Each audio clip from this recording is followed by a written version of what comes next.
Hello दोस्तों, आपका स्वागत है आपके अपने चैनल बेसिक स्टडी मटेरियल में।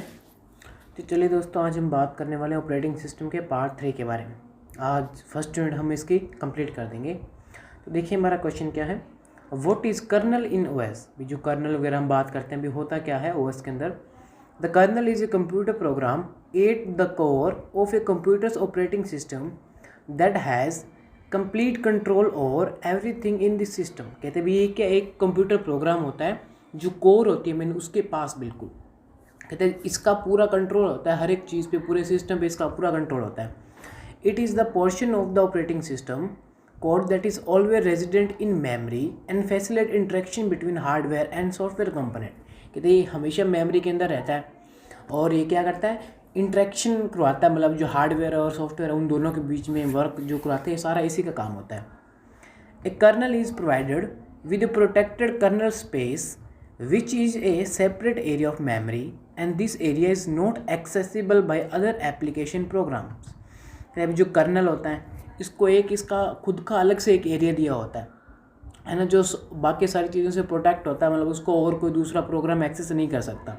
उस एरिया को कर्नल स्पेस कहते हैं। So the code of the kernel is loaded into this protected kernel space. कहते हैं भाई जो इसका कोड होता है, जो प्रोग्राम भी लिखा था है ना, वो इस जो इसकी स्पेस होती है इसके अंदर चलता है बस वो। Apart from this the memory used by other application is called the user space. कहते हैं इसके अलावा जो बाकी का एरिया जो मेमोरी रहेगी है ना, कहता है वो जो दूसरे एप्लीकेशन यूज़ करते हैं उसको यूजर स्पेस कहते हैं। If these are two different spaces in the memory, so communication between them is a bit slower। कहता है तो जब भी आपस में कम्युनिकेट करती है तो वो क्या उसमें थोड़ा सा धीरे हो जाता है। क्यों? क्योंकि अलग अलग स्पेस है ना, उसको उसकी तरफ जाके एक्सेस करना पड़ेगा। तो नेक्स्ट देखिए, what is process scheduling. The process scheduling is the activity of the process manager that handles the removal of the running process from the CPU and the selection of another process on the basis of particular strategy। ये कहते हैं scheduling है क्या भी, जैसे हमारा processor है वो किसी एक प्रोसेस के ऊपर प्रोसेस कर रहा है ना, भी जैसे वो रनिंग स्टेट में था, रनिंग हो गया, उसके बाद जब उसको कोई नया प्रोसेस उठाना है तो वो कौन सा उठाएगा, है ना भी 4-5 प्रोसेस लाइन में लगे होंगे तो वो कौन सा उठाएगा, वो शेड्यूलिंग होती है। उसके लिए अलग अलग स्ट्रेटजीज बनी होती हैं, उस सबको हम बोलते हैं process scheduling. Process scheduling is an essential part of a multi programming operating system. What are scheduler and types of it. अभी कहते हैं शेड्यूलर क्या होते हैं और उसके type. A scheduler is a type of system software that allow you to handle process scheduling. और process scheduling हमने पढ़ लिया क्या होती है, कहता है उसको हैंडल करने के लिए जो सॉफ्टवेयर बना होता है ना भी उसको यूज़ करने के लिए, वो क्या है, शेड्यूलर्स। देखिए वो कहता है भाई there are mainly 3 types of process schedulers. कहते हैं ये कितने मेन 3 टाइप का है। सबसे पहला देखिए long term schedulers, it is also called a job scheduler. कहते हैं ये लॉन्ग टर्म शेड्यूलर है, इसको जॉब शेड्यूलर भी कहते हैं। A long term scheduler determine which programs are admitted to this system for processing, है ना भी ये बताएगा भी जो कौन से वो प्रोसेसिंग के लिए जो सिस्टम है उसको कौन से प्रोग्राम देने हैं, ये बताएगा ये वाला प्रोग्राम है तुम इस पे प्रोसेस करो, फिर इस पे प्रोसेस करो, ये काम इसका है। It selects processes from the Q and loads them into the memory for execution. Process loads into the memory for CPU scheduling. कहते हैं ये क्या करता है, जो मेमोरी में जो प्रोग्राम को उठाता है उसको जो मेमोरी कौन सी, रैम के अंदर उनको एग्जीक्यूट कर देता है, उनको लोड करके छोड़ देता है। किसके लिए, CPU, memory for CPU scheduling. हाँ भी उसको लोड करके छोड़ दिया, शेड्यूलिंग बाद में होगी, वो किस तरह जाएगा, इसका काम है उनको मेमोरी के अंदर लोड करके छोड़ना बस। नेक्स्ट देखिए short term scheduler, it is also called CPU scheduler. Its main objective is to increase system performance in accordance with chosen set of criteria. कहते हैं भाई इसको सीपीयू शेड्यूलर भी कहा जाता है। कहते हैं इसका वर्क क्या है, जो सिस्टम की परफॉर्मेंस है उसको बढ़ाना, मतलब जो वर्क है उसको जल्दी से करना, ये उसका काम है। It is the change of the ready state to running state of the process. कहता है भाई ये इसके अंदर क्या आता है, मतलब जो रेडी स्टेट में था वहाँ से रनिंग स्टेट के अंदर आ गया, वो इसके वो जो प्रोसेस होता है वो इसका अंदर आता है। CPU scheduler select a process among the processes that are ready to execute and allocate CPU to one of them। कहते हैं इसका क्या काम है, जो क्यू बनी हुई है पहले से भी उसके अंदर प्रोग्राम के पीछे प्रोग्राम खड़ा है, अब ये कहते हैं ये उसमें से एक प्रोग्राम उठाएगा और इसको CPU को दे देगा। तो ये काम किसका है, शॉर्ट टर्म शेड्यूलर का। उसके बाद देखिए आता है medium term scheduler. Medium term scheduling is a part of swapping. कहते हैं कि पार्ट ऑफ स्वैपिंग मतलब स्वैपिंग का मतलब अदला बदली करना है ना।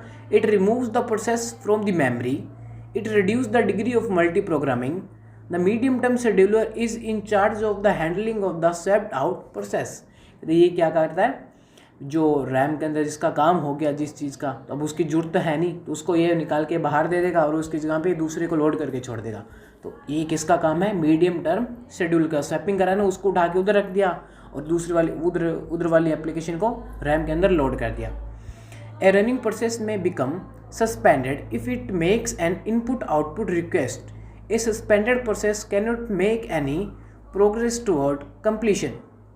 In this condition, to remove the process from memory and make space for the other process, the suspended process is moved to the secondary storage।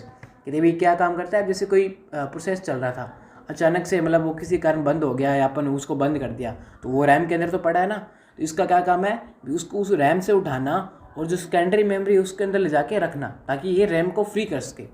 This process is called swapping and the process is said to be swapped out और rolled out. कहते हैं ये जो कर रहा है इसको swapping बोलते हैं, और ये जो प्रोसेस है इसको हम क्या कहेंगे, स्वैप्ड आउट और रोल्ड आउट। स्वैपिंग में be necessary to improve the process mix. जी तो रहनी जी इसके मेरे ख्याल से जरूरी नहीं है। व्हाट इज कंटेक्स्ट स्विच, तो ये हमारा लास्ट क्वेश्चन आता है। कंटेक्स्ट स्विच क्या है। A context switch is the mechanism to store and restore the state or context of a CPU in process control block so that a process execution can be resumed from the same point at a later time। कहते हैं context switch का एक mechanism है जो क्या करता है कि उसका जैसे उसकी जो स्टेट होती है, जैसे हमने कोई प्रोग्राम खोला फिर उसको बंद कर दिया, जैसे मिनिमाइज़ करके छोड़ते हैं ना, फिर वो वापस उसी से खुल जाता है, मतलब उसी स्टेट के अंदर खुलता है। तो वो उस स्टेट के अंदर खुले तो उसका डाटा भी स्टोर करना पड़ेगा, है ना। तो ये क्या करता है, state of A CPU in process, मतलब जो PCB हमने पढ़ा था वो उसका डाटा स्टोर करती है, मतलब उसकी एक PCB बना देती है, उसके अंदर उसका वो डाटा स्टोर कर देती है, अभी ऐसे पढ़ा है ऐसे पढ़ा है, ताकि उससे क्या हो, जब उसको हम दोबारा से ओपन करें, रिज्यूम करें उसको वापस से, तो वो वैसा का वैसा जैसे हमने उसको बंद किया था वैसा का वैसा हमें खुला मिल जाए। Using this technique A context switcher enables multiple processor to share a single CPU। Context switching is an essential part of a multitasking operating system feature। कहते हैं इससे बेनिफिट क्या होगा, एक मौके पे हम काफ़ी सारी एप्लीकेशन को यूज़ कर सकते हैं ना। जो एक प्रोसेसर हमारा पड़ा है उस प्रोसेसर पे हम काफ़ी सारा वर्क कर सकते हैं। भी देखो ये मिनिमाइज उसको करके छोड़ दिया, उसको उसने डाटा स्टोर करके छोड़ दिया, है ना, उसको बाद में हटाए वो कुछ भी करे चाहिए, हम दूसरी एप्लीकेशन चला सकते हैं ऐसे ऐसे करके, है ना। भी उसको तो मिनिमाइज़ कर दिया, वो उसको बाहर आ कर सकता है, पर उसका डाटा तो स्टोर हो गया ना। जब उसको हम वापस से रिज्यूम करेंगे तो वो जो PCB ने उसका डाटा स्टोर कर रखा है वो हमें CPU को देखा भी ऐसे ऐसे आपने इसको छोड़ा था, तो वैसा का वैसा ही हमारे पास वो खुल जाएगा। तो दोस्तों ये हमारा ऑपरेटिंग सिस्टम का फर्स्ट यूनिट तो कंप्लीट हो गया। ये देखिए इस वीडियो के डिस्क्रिप्शन में मैं आपको इसके नोट्स, ये जो मैं अभी पढ़ा रहा हूँ इसका मैं आपको PDF का लिंक डाल दूँगा गूगल ड्राइव का, वहाँ से आप इसको डाउनलोड कर सकते हैं। तो दोस्तों आज की वीडियो में इतना ही, धन्यवाद। इस वीडियो पे जाइए, इसको देखिए, लाइक कीजिए, कमेंट कीजिए और सब्सक्राइब कीजिए। धन्यवाद।